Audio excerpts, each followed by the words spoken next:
Well, good afternoon. Thank you for having me. I'm so excited and incredibly nervous. So I'm going to present some research that I've been doing with my doctoral student, Ed Scott, and my colleague at Oklahoma State, Cynthia Wang. Now, this research is on perspective giving, so like Laura, I'm also going to crowdsource, and I hope that you'll give me feedback on this construct we're working on. Now, it's about the intersection of Black perspective taking and social identity management strategies, all with the goal of building inclusion in workplaces. So if we think about, first of all, our research context was Blacks in white spaces, right? So when you're in this environment where you're predominantly the only one around, or one of few, then you're in some ways a boundary spanner, right? You're crossing the room constantly, trying to make connections, trying to build relationships. And inclusion, like any other relationship, is dynamic, right? It's not an end state, you don't just reach it and now I'm done. No, you're constantly building and cultivating it. And so inclusion in that way is something that Blacks in these white spaces are going to have to work a little bit harder at, particularly because dissimilarity breeds threat. Not just for the minority member, right, who is standing as the only, right, who might be feeling out of place, who might be feeling that their identities aren't validated, but also for the majority members, right, who themselves might be feeling that they don't want to look biased or politically incorrect. They may also be feeling like, actually, this challenge the status quo, this line jumping, makes me uncomfortable, right? And so there's a number of threats kind of circling in the air when we have dissimilarity. And so we thought about, well, how can Blacks come across the room and build inclusion in a way that helps them in the longer run in these white spaces? And so we took this notion of perspective taking, which has commonly been done from the majority perspective, right?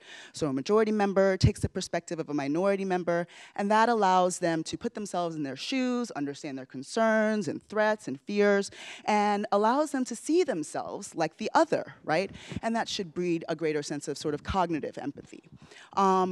We kind of tried to flip that and look at it, well, what would it be like if a Black person took the perspective of a white person or the various white people in their predominantly white environment?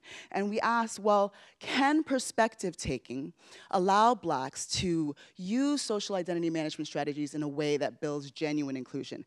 And I point out that inclusion is not just being invited to the product launch team or being invited to the client team, but also being embedded in the social fabric, the relationships, being valued for your unique contributions, right?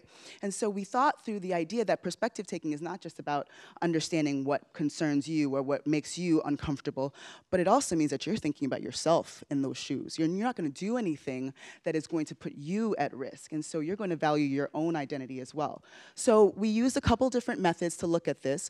We surveyed and interviewed Black accountants who work at some of the largest and most prestigious and also predominantly white public accounting firms in America.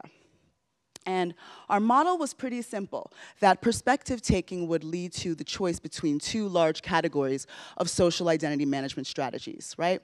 So if perspective taking allows me to understand you and your concerns, but also does not allow me to threaten my own identity, then I'm not going to choose social recategorization strategies, which tend to allow you to assimilate, to tamp down your own identity in order to fit in, right? I'm not going to do things that silence my own uniqueness, that silence my own unique identity. And so that's what we found in our survey results, that perspective taking did not lead to social recategorization. And then we were able to dig a little deeper with our interviews, right? So one person, a Black male accountant around 30, said that making those folks comfortable is exhausting. They get bothered by anything and everything that is different, that they don't understand, right? And so he gave us a story about enjoying listening to hip hop music and then commonly turning it down when he arrived at work or if he drove people to various client meetings. And in that respect, he said it makes them comfortable, so he does it anyway.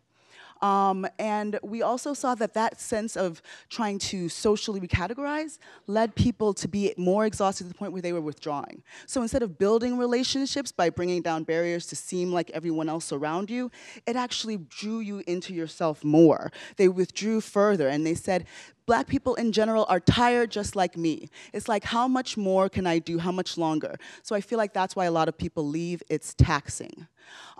Take another tactic, however. If perspective taking allows you to see the concerns of others, but also protect your own identity, then you will be more tactful in the way that you present challenging information about negative stereotypes about your groups. right? And so we saw people say things like, a lot of times they just don't know. You have to take in all that they have and understand that that's their perspective. But as a Black minority, this is my opportunity to create a new perspective for them. And that ultimately led to what we call genuine inclusion. When perspective taking does work, I think we create those amazing relationships.